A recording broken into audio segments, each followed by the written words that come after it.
मनुष्य केवल 3 चीजों के पीछे भागता है। छाया अर्थात सहारा, संबंध। काया अर्थात सुंदर सुबल शरीर। और तीसरी मान अर्थात ऐश्वर्य। अब अचंभित करने वाली बात यह है कि समय आने पर यही 3 वस्तुएं हैं जो सबसे पहले आपका त्याग करती है। अंधकार में छाया आपको त्याग देती है, बुढ़ापे में काया आपको त्याग देती है, और अंत में ये माया भी आपको त्याग ही देती है। ये कुछ काम नहीं आता जिसके पीछे आप जीवन भर दौड़े जा रहे थे। यदि कुछ काम आता है तो वो है आपका प्रेम पूर्ण व्यवहार जो आपने संसार को दिया। ये प्रेम ही है जो अंधकार में दिया बनकर आपको प्रकाश देगा। ये प्रेम ही है जो बुढ़ापे में हाथ बनकर आपको शक्ति देगा, सहारा देगा। और जब आपके पास धन नहीं होगा तो यही प्रेम आपको संयोग देगा। इसलिए इस जीवन में यदि कुछ कमाना है तो केवल प्रेम कमाएं। यदि आप भी मेरी बातें दूर की सोचते हैं तो केवल प्रेम कमाएं। और आप इसी प्रेम के साथ कहीं राधे राधे। संसार में नियति बहुत कुछ निश्चित करती है, जैसे हर एक वस्तु की सीमा।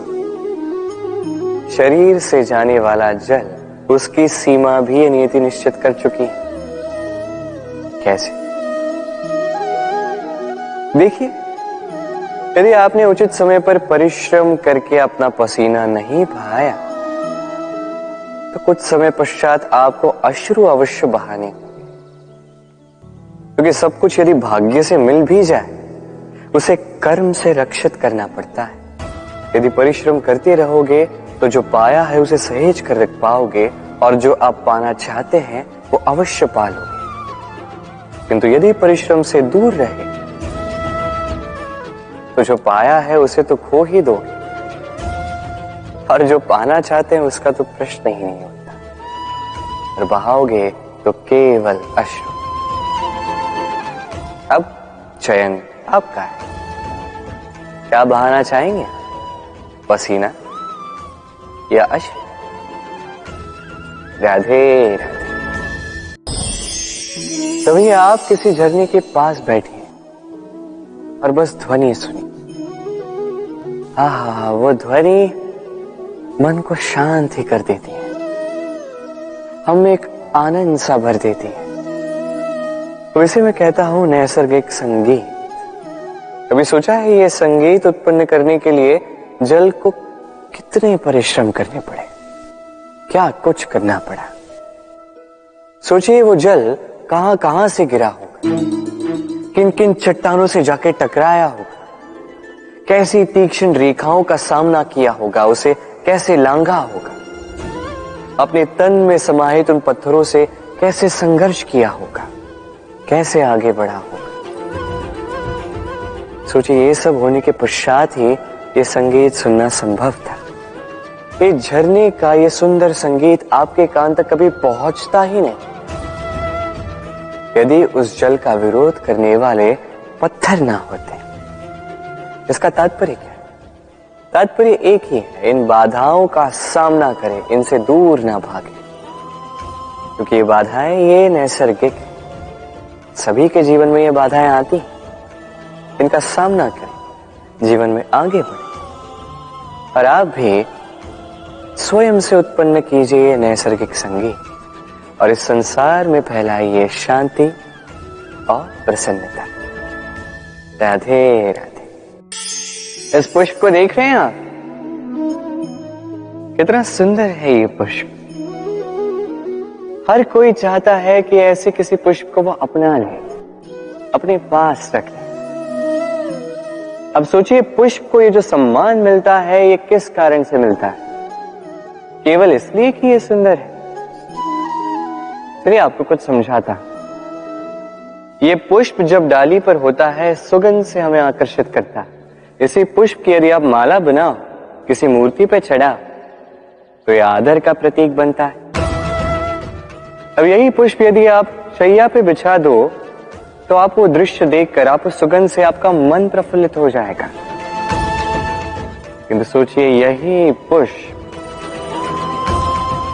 यदि ये आप अर्थी पर सजाते हैं तो इस पुष्प का कोई सम्मान नहीं करता।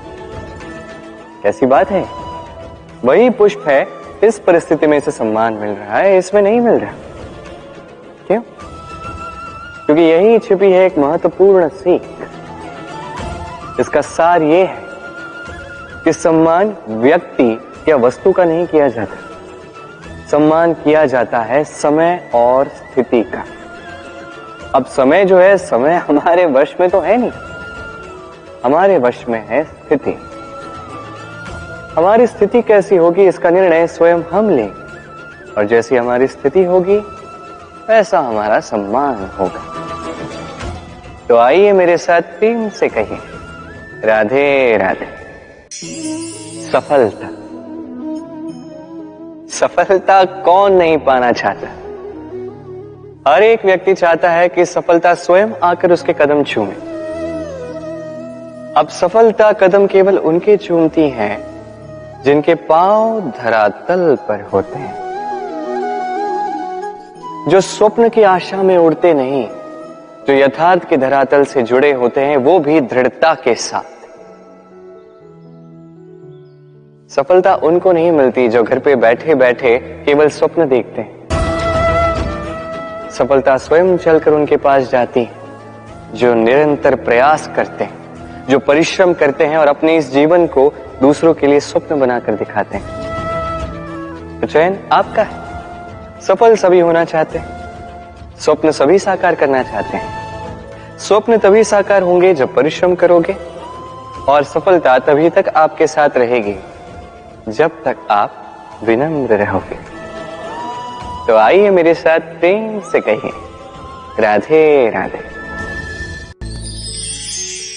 समस्याएं, अब समस्याएं किसके जीवन में नहीं होती? हर एक के जीवन में समस्याएं होती, और ठीक है, जीवन है तो समय के साथ समस्याएं आती ही। किंतु क्या सारी समस्याएं समय ही लाता है? नहीं, आप सारी समस्याओं का श्रेय समय को नहीं दे सकते। ये अधिकतर समस्याएं तो ऐसी होती हैं जिन्हें हम स्वयं आमंत्रित करते हैं कि समस्याओं आओ, मैं आपकी प्रतीक्षा कर रहा हूं। कैसे? अब ये निर्भर करता है आपकी हाँ और ना। अधिकतर समस्याएं इसलिए आती क्योंकि हम बार बार हाँ कहते जाते हैं, और अधिकतर समस्याएं इसलिए आती हैं क्योंकि हम उचित समय पर ना नहीं कह पाते। इसलिए बिना सोचे समझे किसी भी बात या किसी भी प्रस्ताव का समर्थन करना आपको बहुत बड़े संकट में डाल सकता है। वहीं कभी ना कह पाना, ये आपको उससे भी बड़े संकट में डाल सकता है। इसलिए स्मरण रखिए, ये अत्यंत महत्वपूर्ण सीख। सदैव सोच समझकर ही हाँ कीजिए, और दृढ़ता के साथ ही ना कीजिए, और विश्वास कीजिए आपका जीवन अत्यधिक सुखमयी हो जाए। तो आइए मेरे साथ प्रेम से कहिए, राधे राधे।